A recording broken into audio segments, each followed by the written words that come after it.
Russia amasung Ukraine gi lanfam asi numit chamani yausilakle. European Union gi member oiriba country sing asigi leader singna Russia dagi import tawriba thawsing asi ban tawbada ama tawina yanakre.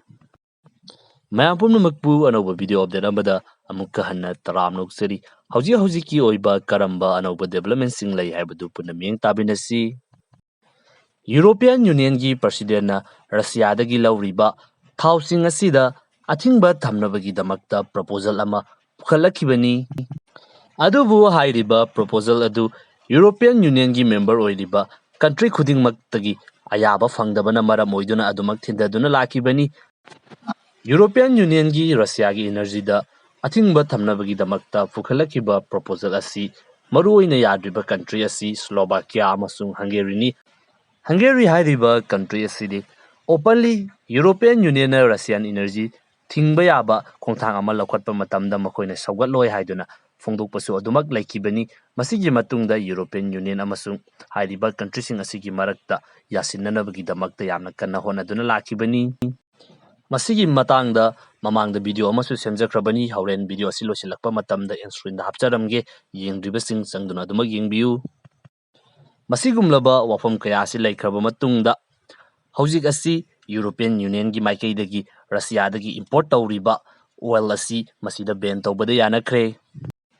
Aduga masida thamliba athingba asi Russia gi maikaidagi European Union gi lairiba country sing asina samudra gi lambida purduna lakba Russia gi thawsing asini makoina athingba thamliba asi pipeline gi khuthangda porakba thawsing di yaudri.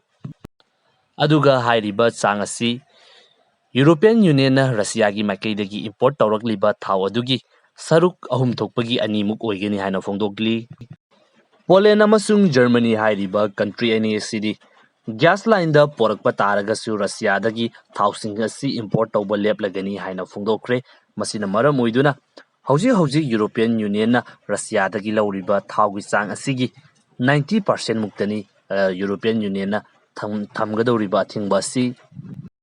EU na lakhalakliba khongthang asida Russia dagi samudragi lambi asida pusilagliba thawsing asina thinglaga pipeline gi khuthangda porakliba thawsing asina thingdriba asi Slovakia amasung Hungary na singba landlock oiba amasung Russia dagi makogi energy gi damakta yamna depend tawba country sing asina maram oidunani.